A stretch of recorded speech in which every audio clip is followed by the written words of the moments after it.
Саламатсыңарбы балдар? Физика сабагын окуп үйрөнүүнү баштайбыз.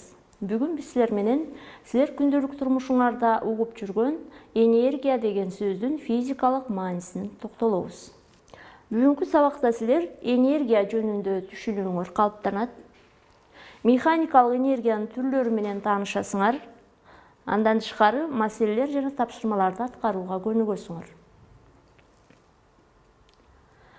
Силер билесиңер балдар, биздин турмушубузда энергиянын булактары эң эле көп. Биз өзүбүз турмушубузда жалаң эле биз эмес, биз колдонгон ар кандай техникалар, транспорттардын баардыгы энергия колдонуп жумуш аткарышат. Энергиянын булактары эң биринчиден бул күн. Силер билгендей эле жер бетиндеги баардык өсүмдүктөр, жан-жаныбарлар күндөн энергия алышат. Андан тышкары биз энергияны жылуулук электростанцияларынан, гидроэлектростанцияларынан алабыз. Биз силер менен пайдаланып жүргөн баардык жерде, сууда, абадагы, ал тургай космоско учуучу транспорттардын баардыгы отундун энергиясын пайдаланышат. Энергия деген терминди биринчи жолу илимге Томас Юнг 1807-жылы киргизген. Энергия деген термин балдар грек сөзүнөн ишкердик дегенди түшүндүрөт. Биз силер менен бүгүн энергия, анын ичинде механикалык энергияга токтолобуз. Энергиянын түрлөрү биздин турмушубузда эң эле көп. Канчалык нерсенин энергиясы чоң болсо, ал ошончолук көп жумуш аткарат. Башкача айтканда, аны ошончолук кубаттуу деп карайбыз. Жумуш жана кубаттуулук чоңдуктарын биз силер менен өткөн сабагыбызда караганбыз. Анда энергияга биз аныктама бере турган болсок, энергия деген бул нерсенин жумуш аткаруу жөндөмдүүлүгүн мүнөздөчү физикалык чоңдук. Демек балдар, буга чейин силер энергия деген терминди жөн гана угуп жүрсөңөр, энергия деген бул физикалык чоңдук экен. Энергиянын ичинен биз силер менен айттык, механикалык энергияны карайбыз деп.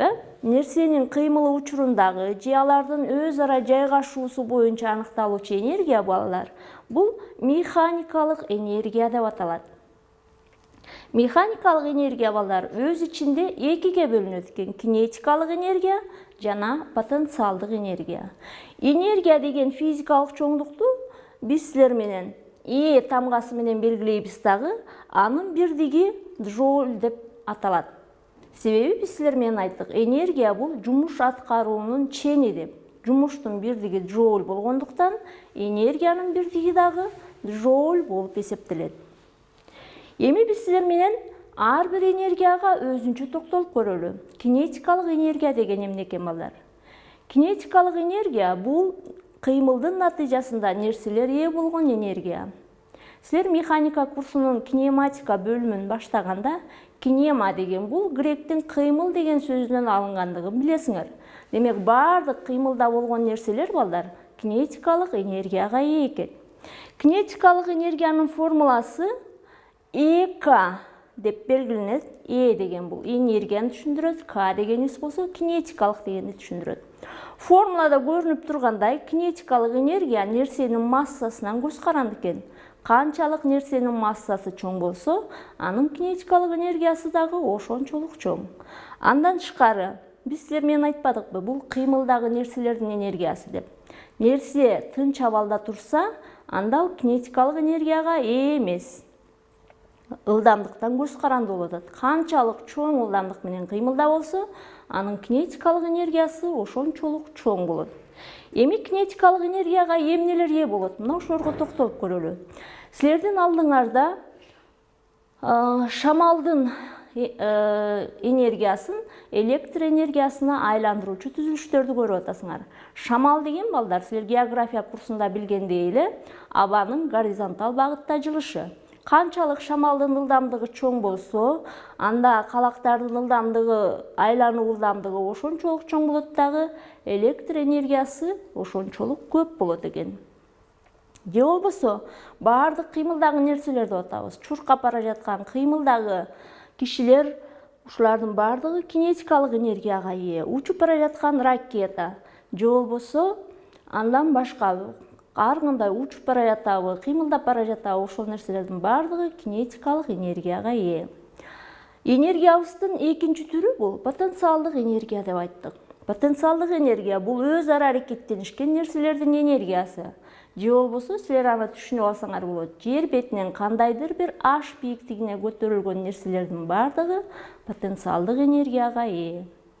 Себеби жерден көтөрүлгөн нерселердин баардыгы гравитация боюнча жердин бетине тартылышат. Андан тышкары баардык деформацияланган нерселер, кысылган, чоюлган нерселердин баардыгы потенциалдык энергияга ээ болушат. Потенциалдык энергиянын формуласы ЭП деп белгиленип атат дагы МЖH. Формулада көрүнүп тургандай потенциалдык энергиядагы нерсенин массасынан көз каранды. Андан тышкары жерден кандай бийиктикте көтөрүлгөндүгүнөн көз каранды. Жердин бетинде тынч жаткан нерселер балдар, булар потенциалдык энергияга ээ болушпайт. Потенциалдык энергиянын мындан башка деформацияланган кездеги дагы формуласы бар. Аны менен силер 10-класста таанышасыңар. Эми биз силер менен потенциалдык энергияга мисалдарды келтирип көрөлү.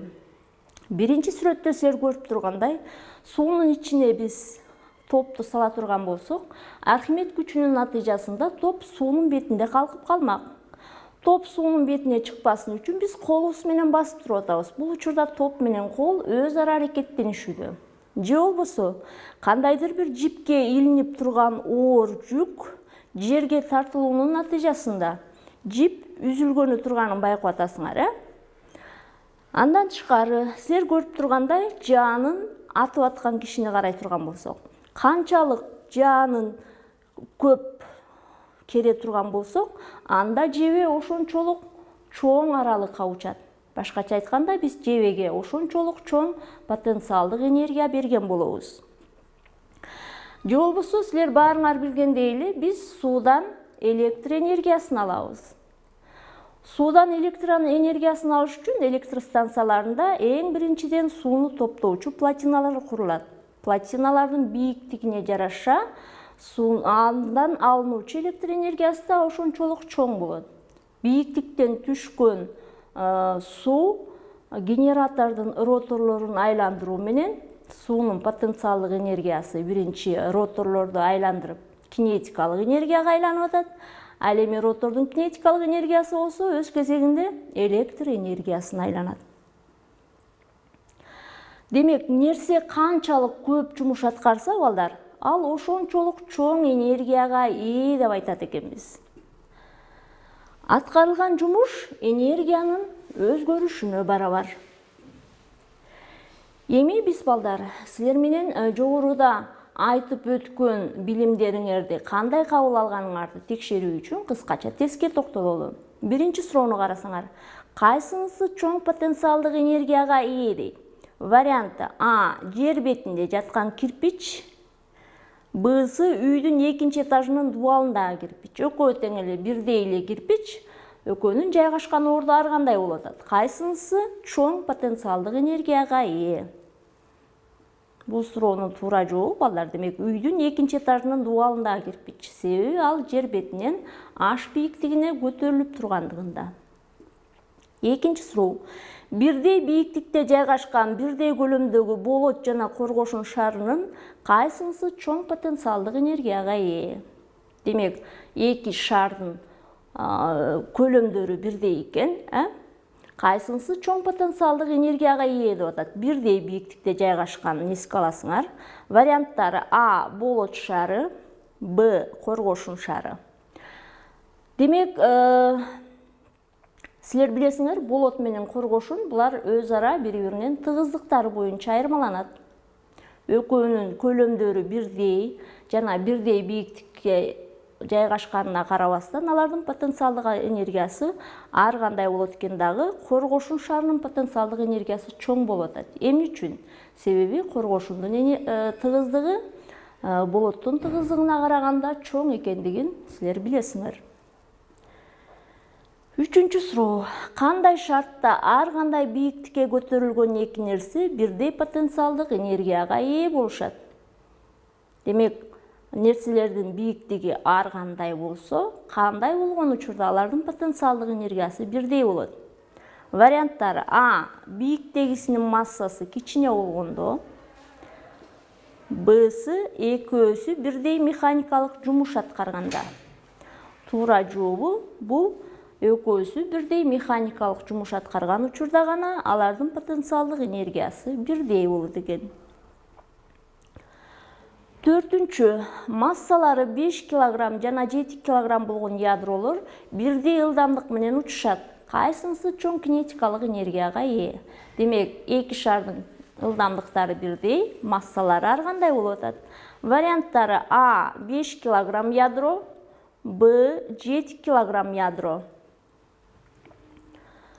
В'сы экөө бирдей дейт. Туура жообу бул 7 кг ядронун кинетикалык энергиясы чоң болот экен. Бешинчи, 10 метр секунда жана 20 метр секунда ылдамдык менен кыймылдаган нерселердин кайсынысы чоң кинетикалык энергияга ээ? Варианттары: А. 10 метр секунда ылдамдык менен кыймылдаганы дейт. Б'сы 20 метр секунда ылдамдык менен кыймылдаганы. Туура экөө, үчүнчү варианты экөө бирдей. Туура жообу 20 метр секунда ылдамдык менен кыймылдаганы. Эми балдар, биз силер менен бул кинетикалык жана потенциалдык энергиянын формулаларына маселе иштеп көрөлү. Биринчи мисалыбызда кинетикалык энергиясы 75 жоуль, ылдамдыгы 5 метр секунда нерсе кандай массага ээ деп атат. Кыскача шартын түзөбүз. Берилди. Демек, кинетикалык энергия берилип атат 75 жоуль, ылдамдык берилип атат 5 метр секунда. Табышыбыз керек экен массаны. Силер көрүп тургандай, берилгендердин бардыгы Си системасында тургандыктан биз шыреле формулага жазабыз. Формула кинетикалык энергиянын формуласы mv квадрат бөлүнгөн 2. Бул жерден m'ди тапсак, анда формулабыз төмөнкүдөй түргө келип атат. Силер дайыма жумушчу формуланы издөдө белгисиз чоңдуктун жанындагы чоңдук бөлчөктүн бөлүмүнө түшө тургандыгын эске аласыңар. Ал эми бөлчөктүн бөлүмүндөгү каршысындагы чоңдук менен пропорция болуп көбөйтүлүп атат, көрүп атасыңар. Эми сан маанилерин ордуна коелу. Сан маанисин ордуна коюп жатып балдар, мен бирдиктерин жанына жазган жокмун. Себеби алдына чыгарабыз. Мынакей. Эки санынын бирдиги жок, кинетикалык энергиянын бирдиги джоуль, ылдамдыктын бирдиги метр секунда, В'нын квадраты болуп аткандыктан биз бирдикти дагы квадратка көтөрсөк, экөө тең квадратка көтөрүлдү. Ал эми джоуль деген биз ньютон көбөйтүлгөн метрге ажырарын билебиз. Ал жерден ньютонду ажыратсак, килограмм метр бөлүнгөн секунда квадрат. Бул жерде дагы бир метр бар болчу. Бул жерден окшош бирдиктерди кыскартып жибере турган болсок, анда килограмм деген калып атат. Демек, биздин маселебиздин жообу бул 6 килограмм экен. Биз силер менен азыр кинетикалык энергиянын формуласына маселе чыгардык. Экинчи маселени биз силер менен потенциалдык энергиянын формуласына чыгарып көрөлү. Массасы 2 тонна нерсе 5 метр бийиктикте кандай потенциалдык энергияга ээ? Кыскача шартын жазабыз. Масса берилип атат 2 тонна, бийиктик берилип атат 5 метр. Табышыбыз керек экен потенциалдык энергияны. Бул учурда бизге Си системасын киргизишибиз керек. Себеби масса 2 тонна деп берилип атат. 2 тонна дегенибиз балдар бул 2000 килограммга барабар. Формулабыз, потенциалдык энергиянын формуласын жазабыз дагы. Бизге эч нерсени табыштын кереги жок, шыреле формуланын ордуна коюшубуз керек. Ордуна койсок, масса 2000 килограмм, жыны балдар 9,8 метр секунда квадратты биз дайыма эсеп чыгарууда тегерек деп 10 деп алабыз. Натыйжада биздин жообубуз 100 000 жоуль чыкты. Жообун жазууда биз 100 000 жоулду кайра килоджоульго айландырып коебуз. Ошентип балдар, бүгүн биз силер менен энергия деген термин менен таанышып, механикалык энергия жана анын түрлөрү менен тааныштык. Эми сабагыбызды жыйынтыктай турган болсок, механикалык энергия балдар бул кинетикалык энергия деген түргө жана потенциалдык энергия деген түргө ээ экен. Кинетикалык энергия деген бул баардык кыймылда болгон нерселер ээ болушат. Башкача айтканда, кайсы нерсе V ылдамдыгына ээ болсо, ал нерсе кинетикалык энергияга ээ. Ал эми потенциалдык энергияга бул жер бетинен кандайдыр бир h бийиктигине көтөрүлгөн нерселер же болбосо деформацияланган нерселер ээ болушат. Бул кинетикалык жана потенциалдык энергиялардын суммасы бизге механикалык энергияны берет. Ушуну менен балдар, биз силер менен бүгүнкү сабагыбызды аяктадык. Үйгө тапшырмаңар китебиңерден параграф 40-41-42 параграфты окуйсуңар. Андан тышкары билимиңерди бекемдөө үчүн ошол эле китебиңердеги 14-күнүн алдыңарда көрүнүп турган мисалдарын чыгарасыңар. Ушуну менен бүгүнкү сабагыбыз аяктады. Саламатта калгыла.